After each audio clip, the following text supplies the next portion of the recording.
Hey, good morning. I'm Patricia Murphy. It's Friday. This is Seattle Now. This week, more speed cameras are coming to Seattle and being vandalized in Bellevue. Seattle saw its last 8 p.m. sunset of the year, and the Pumpkin Spice Latte is back just in time for 85-degree weather. Seattle Times food writer Vinh and KUOW editor Phyllis Fletcher are here to break down the week. But first, let's get you caught up.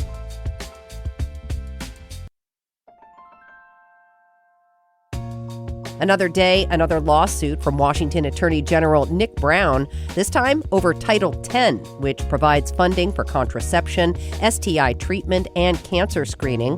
The Trump administration recently unveiled new rules that promote natural family planning methods. Brown says he's suing because healthcare providers would be required to discourage contraception use to receive Title X funds. Last year, Washington State received $4.3 million from the program. A wildfire crew from the Washington National Guard is under investigation for posing with a white supremacist flag while battling the Little Giant fire. The photo of 11 firefighters whose faces are digitally blurred appeared on Instagram last week. They're posing in front of a Rhodesian flag, which originated in the former white-ruled black majority territory in Africa. It's now Zimbabwe. A spokesperson for the Guard told the Seattle Times the firefighters made a, quote, poor choice and are under investigation. The Little Giant fire has burned more than 150,000 acres, mostly in Chelan County.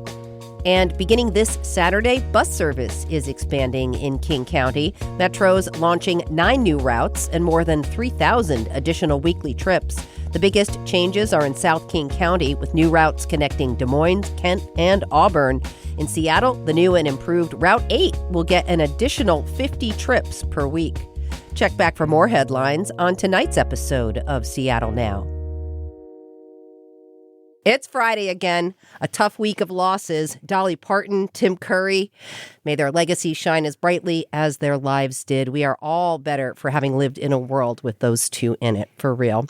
Let's bring some levity into the room, though. Vinh is here. He's a Seattle Times food reporter and critic. good to see you. Good to see you, Trish. So glad you're here. Phyllis Fletcher in the house. She is an editor at KUOW. Phyllis, thanks for being here. Hey, thanks for having me. Thanks for coming downstairs. Yeah. Okay, you two, before we dive in, fall is coming, even if it hasn't felt like it outside this week. Starbucks Pumpkin Spice Latte made its triumphant return on Tuesday when it just so happened to be 85 degrees outside. Are we forcing fall too early, or are you ready to bundle up and drink a pumpkin spice latte? I would try an iced one. I would. I looked at the website to prepare to talk about this, and I think the one that comes closest for me would be the cold brew version, because I'm like a big, I need a high coffee to other stuff ratio. Yeah. You know what? A pumpkin spice latte with ice is still a pumpkin spice latte. Yeah. I'm not a fan. I'm not a fan. And it's too early. When I think of pumpkin spice latte, I'm thinking beanies, cloudy days, and windshield wipers. There's a disconnect for me. I'm in shorts right now, for crying out loud. Yeah. When you start to smell the pumpkin in the air, you can definitely tell the season is about to change. Still, like you, people have strong feelings about pumpkin spice. If not pumpkin spice, what food or drink screams fall to you? Oh, that's easy. Fresh hop beers. Look at it this way. Think of oregano. Dry oregano on pizza is the beer you get year round. Okay. Fresh It's oregano. dry. Yes, Okay. fresh oregano on pizza. Okay. Is like fresh hop. Okay. It happens only during the fall, and it has a very distinct flavor. I would say it's like, when you mow your lawn, that's like that scent in the air. Yeah. That's fresh, crisp. Yeah. That's what fresh hop beers smell and taste like. Okay. Highly recommend it. I'm going to take that because I am not a big fan of hops. Here's my next question. Has pumpkin spice gone too far? Does everything need a pumpkin spice twist? Do not. Yeah. It can stop at the point that it's gotten to. It can stop and we can reel it back a little bit. Not only has that gone a little too far, one thing we definitely don't need is actual pumpkin in these things. Because, I think we've culturally lost sight of the fact that it's actually the spice. It's not the pumpkin that's giving that flavor. It's the combination of like spices that you would find in a pumpkin pie. I had a latte once where they bragged like with real pumpkin. It tasted like dirt. It was horrible. It's not supposed to be there. Do not do that. I think in Seattle we do know better, but they just didn't know better. That's all. We don't need to do that. I think the worst example is a pumpkin spice cocktail. Stop it. It was one of those mixologists with an ironic mustache who took his job too seriously. And he forced this pumpkin spice cocktail. He says, "This is my specialty." It was so bad. Oh my God. It was like a soup du jour because pretty much he had a bag of like pumpkin spice blend. And he probably looked in his back bar and says, "What do I need to get rid of?" And it's like a carrot infused vodka. Oh, even years ago in the KUOW bathroom, there was a can of pumpkin spice air freshener.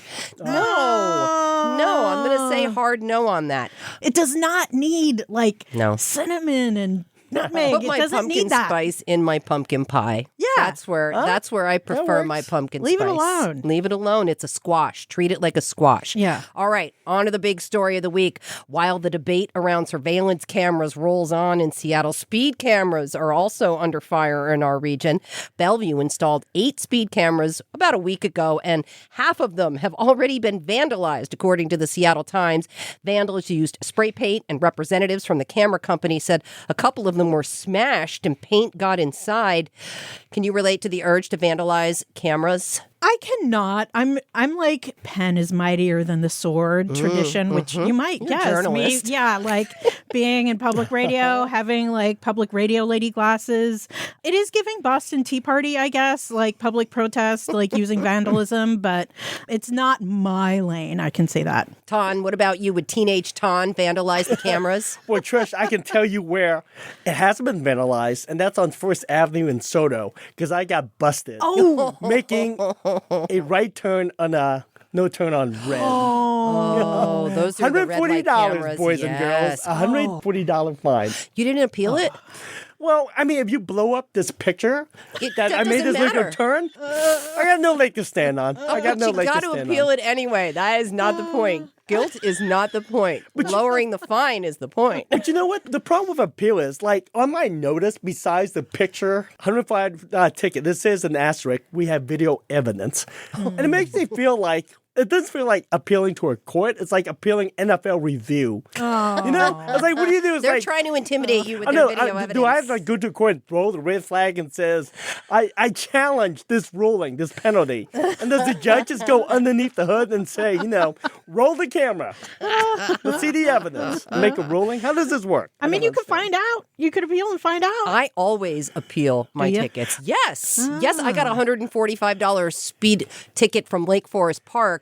Lake Forest Park turned their cameras on 24 hours a day in school zones. Yep. And I got nailed 5 miles over the speed limit. 5 miles. You bet I wrote my letter. They knocked it down to 75. It just as a matter of practice, I don't contest the guilt. I just say, hey, man, this feels like a lot of money in my life. Yeah. And they knock it down a little bit. Yes.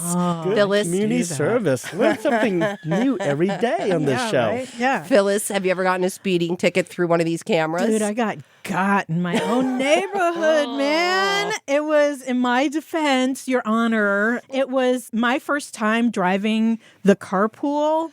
And I was running late, and I was going down an arterial that I've been down many times before. Did not pay attention or clock, I guess, that it was part of the school zone. Oh, yeah. And it was, They're pricey. school carpool hours. Wow. So I thought I was cool because I was probably going like 28, because normally it's a 25. Yeah. But at that hour, it was a 20, so I got. And I didn't appeal, and I just paid it. Oh, my gosh. Well, let this be a lesson to both of you. It's as high as $240. I know. It can get Because I very did get expensive. dinged 10 years ago. You did? $240, yeah. Damn. A Bellevue transportation spokesperson told The Times, these are not flock cameras. The city does not have flock cameras. They think that people are reacting to these because they think they're flocks. So they're clearly thinking about the destruction of cameras happening across the country right now, maybe motivating these people. Has the anti-camera sentiment leaked into the speed camera situation as well? I mean, I feel like people just don't want to get got. That's what I think. People are like looking out for their pockets, but I don't know. Maybe what makes it rise to Tea Party style of reaction to that is maybe the political aspect. Yeah. It is hard to drive 25 miles an hour. Dude. You have to actually you pay gotta think about attention. it. You Yeah. have to. I mean, when I'm in the school zone and it's like, I'm stepping on the brake and it's still going. Oh, yeah. I don't know. I have a left feet, but I don't get it. But I push on brake and it's still going over 30. I'm not even joking. I guess. I don't know. My shoes it's hard. too loose, but I don't understand. Tom likes to put the pedal to the metal. Important context, though, speed cameras may reduce collisions and can create passive revenue for police departments. In 2023, the latest data posted about the more than 24 speed cameras in Seattle. The city issued more than 61,000 citations and took in $9.5 million. Dang. That's after the appeals. Those are actual tickets paid. And that is also separate from the $5.5 million in revenue from red light cameras, a little bit from Ton right there, for violations the same year. So this is an important, do our feelings matter if these are effective? Well, I can say it was effective in my case because I rerouted. I don't go down that street anymore on You're not the gonna carpool. get Phyllis twice. Okay, they schooled me like I learned that day. So Yeah. That's the way to go. Yeah. Yeah. I started doing that now. Yeah. Just because They are effective. Yeah, I They mean, are very overall, it's effective, good it seems. because I'm one less car in the school zone during that hour, so it worked. Sure. Yeah. Well, if you don't have one near your place right now, a speed camera may be coming to your neighborhood. Seattle Mayor Katie Wilson signed an executive order last week to accelerate the city's work on Vision Zero. As part of their work to reduce traffic deaths, includes safety cameras at up to 10 more locations. More cameras are on the way in Bellevue as well, vandalism or not. Speed cameras are clearly changing the way we drive. Do you think it changes the way other people drive? Do you feel safer around other drivers with speed cameras around? When I think about the kids in my neighborhood, I'm glad they have a camera on that street, because I shouldn't have been doing what I was doing. I just didn't know till I got that ticket in the mail. But now I know. And I'm like, oh, yeah, that probably is a tough one for kids to cross. So it's probably a good thing that they have one there. All right. Oh, if we learn anything from Seattle, in Bellevue, you can expect a lot more vandalism with these cameras for it to get any better. This is just the start, people. I'm sorry. It takes a while to get used to. People do not they have this big brother syndrome. So it's going to happen for a long time in Bellevue. There's going to be at least 20 more cameras that's going to be vandalized before this taper off. I guarantee you. Hot take, I want them to start setting up cameras to monitor people on scooters and rentable Lime bikes. Ooh. Because, man, that is where we need some more enforcement. Those are a little scary. Yeah, they're not wearing helmets either. No. Honestly, we don't have to go too much off track here, but seriously, there are a couple of kids that rip through my neighborhood pretty frequently on these things. They are just reckless as hell. Give those kids tickets. All right, Yeah. moving on to our next topic. Make their parents pay. Yeah. Ton, Vinh, sometimes the job is hard, but sometimes it's a lot of fun, too. You went around Seattle to find the best burgers in town, but not just any burger. We're getting away from the smaller smash burger and finding a thicker, juicier burger. Do you prefer a smash burger, or are you in for the more classic patty? You gotta go with the classic patty. I'm sorry, people, but a smash burger is not a burger. It's like a burger adjacent. Because a true classic burger, and the reason why it's such an iconic thing in the United States is it's two parts. It's a charred-coated surface attached to juicy, medium rare meat or medium well meat. That is what a classic burger should be. A smash burger is just a sheet of dry, burnt meat. It really is. That's not an exaggeration. I had one last weekend, and it seems like in the smash burger situation, the toppings tend to overtake Yes, the burger. it's the elevator shoes of burgers. And it creates this illusion that there's a lot more meat, there's more height in this. Where Yeah. It's really just thin. It's only 3 ounces of meat, 3 or 4 ounces of meat. Yeah, As yeah. opposed to half pound, the standard. Like most things, this is also an economy story. Smash burgers are popular because they're less costly for restaurants and patrons. Phyllis, are you willing to pay more for a full-size burger, or is it all just beef? I'm okay with that system because I'm also willing to pay less for a smaller burger. That works for me. Yeah. And I'm with you, like that full burger experience, like the full patty. My platonic ideal of that was Two Bells. They were amazing at man, that. Two Bells. So good. That was my burger right there. Tell me you live in Seattle for a long time without saying you live in Seattle. Dude. That back patio. Oh my God. The Yeah. Two Bells, man. Good times, man. And that burger was a huge part of it for me. The barbecue burger, man. That was my thing. I loved it. And I didn't mind that it didn't come with fries. They didn't even have a fryer. They didn't have a deep fryer, man. I didn't care. It was good. Damn, but I had to bring up Two Bells. Dude, I know. No, but like my cold comfort is I do have trouble finishing a burger these days. So I'm like, a smash burger would probably be for me. Like, I think I've only had it at someone's house, but I can deal with a smaller burger. It's just a totally different experience, though. I also like things kind of burnt, so I'm into that. Yeah, Ton, how many places did you try and what's the best of the best? I think I wrote that I try around 30, but looking back, it's probably close to the 40. Jeez. Yeah, it's close to 40. Across how much time? Across a 3-month span. Wow. That's impressive. That's a lot of burgers, Ton. Dedication to the craft. Yeah. And it wasn't smash burger because I was looking for the half-pound burger. Yeah. Okay. And it's actually hard to find because, this is a lot of driving to find them. Yeah. It should be known. But to your question, the best one, it is probably at Little Beast in Ballard. They have a dry-aged chamber. I know this sounds like a Polania parody. But What was the cow's name? They dry-age their beef for like 100 days. So you get this like really intense, concentrated beefy flavor. Has this like a blue cheese funkiness, umami that you wouldn't get in a ordinary burger. Now the catch is this burger is so sought after that they only serve it once a month. It's usually lines around the block, but now you have to make reservation. You don't need to get in line. You just need to make a reservation online to get this burger. Okay. Wow. All right. Okay. Well, the price of a burger is not going to go down anytime soon. So, Ton, you also took a look at some of the cheapest places to find a good full-size burger. Where can people go if they want a burger that's filling but also less costly? Yeah. And when you say costly, the most expensive one I found was at Renee Erickson's Jeffrey's in Capitol Hill. That was burgers and fries for $50. 50? Tax, yep. Wow. Around $50, including tax and 22% automatic tip. Damn. But I better not get any more tickets, man. If you want a burger, too. yeah. Now, the cheap burgers I found, it comes with an asterisk. And people should know it's not possible, I'm sorry, to get a cheap half-pound burger in Seattle. The economic math doesn't add up. Yeah. And I'll give you some examples. If you want a cheap burger, Flint Creek has the best cheap burgers. It's only $12. Line starts at 4 p.m. before they open at 4 p.m. Oh. They make only 18 on Monday and 12 burgers the other day. Whoa. It's like it comes with a Why lot is of that? asterisk. Because to them it's a lost leader and they Okay, want yeah, to fill sure. the seats at 4 p.m. No one eats at 4 p.m. So when you offer one of the best burgers for $12, people line up. Okay. Okay. You got to put in the time. You pay with time. There you go. Another example is in Bellevue, STK Steakhouse, burgers and fries for $10. Okay. All right. But only, that's the lunch deal, 11 to 3 p.m. There's an asterisk to all these things. It's not possible.